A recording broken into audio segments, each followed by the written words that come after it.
আল্লাহ রাব্বুল আলামিন এই রমজানের ভিতরে রোজারত অবস্থায় এই রমজানের ভিতরে আল্লাহ রহমত নাছেন, রহমত, মাগফিরাত, নাজাত,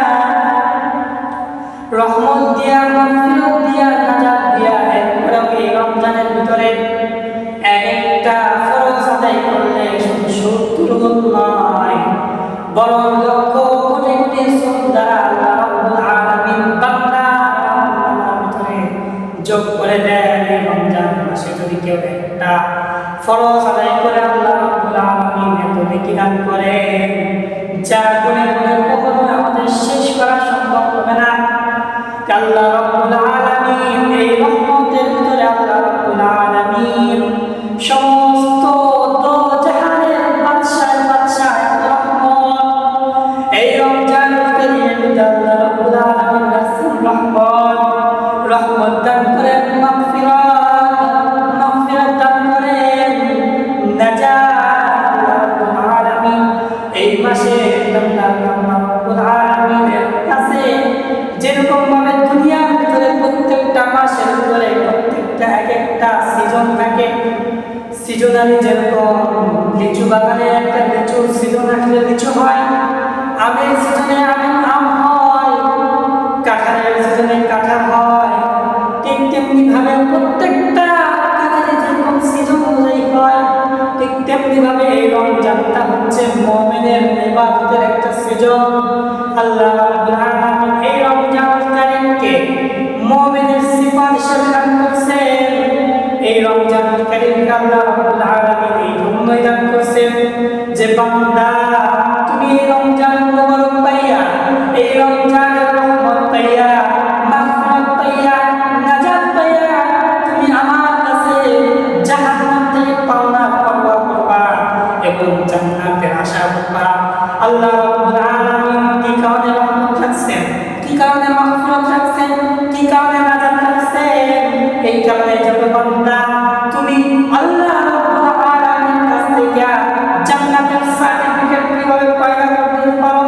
জান্নাতের সার্টিফিকেট কিভাবে তুমি অর্জন করতে পারো, কিভাবে তুমি তাকওয়াওয়ালা হতে পারো, কিভাবে তুমি নিজেকে ঈমানদার, ঈমানের ফ্যাক্টরি, নিজেকে নিজের আমল তুমি গোছায় নিতে পারো, তাকওয়াওয়ালা হতে পারো, তাহলে তুমি কামিয়াব, তাহলে তোমার জন্য রমজান। এত রমজানের বরকত আল্লাহ রাব্বুল আলামিন দিয়েছেন যে রমজান মাসে, এই রমজান মাসে কোনো বান্দা যদি একটা সুন্নাত আদায় করে তাহলে তার ভিতরে 70টা সুন্নাত আদায় করার সওয়াব আল্লাহ রাব্বুল আলামিন দান করেন। শুধু তাই নয়, একটা ওয়াজিবের সমপরিমাণ একটা সুন্নতের আমল আল্লাহ রাব্বুল আলামিন দান করেন। কেউ যদি রমজান মাসে একটা নফল আদায় করে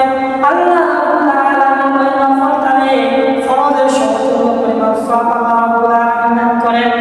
কেউ যদি একটা ফরজ আদায় করে অন্যান্য মাসে 70 গুণ নয়,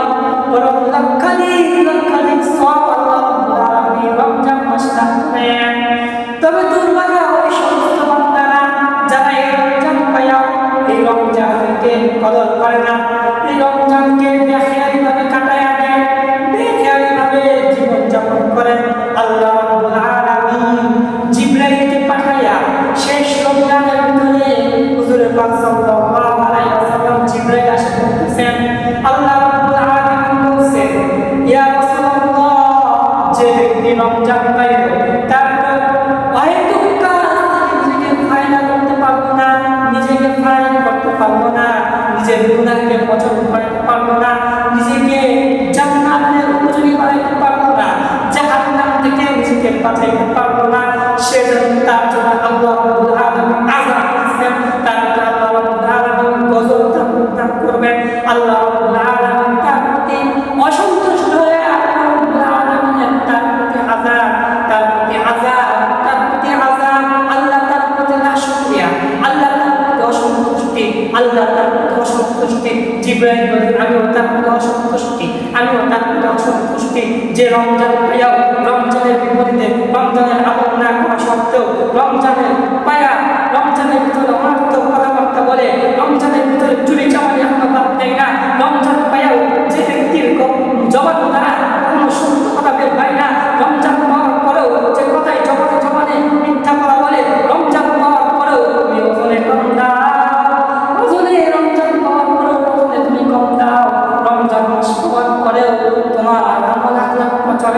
পচন হয়ে গেছে, রমজান পাওয়ার পর তোমার দিলের ভিতরে নাপাকি পয়দা হয়ে আছে, রমজান মাস পাওয়ার পরেও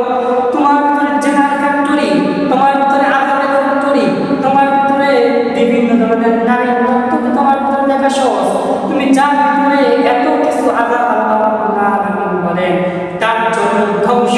তার জন্য ধ্বংস, আমি আল্লাহ রাব্বুল আলামিন তার জন্য ধ্বংস বলছিলাম, সে যেন ধ্বংস হয়, তার জন্য ধ্বংস, তার জন্য ধ্বংস। জিবরাইল বলছে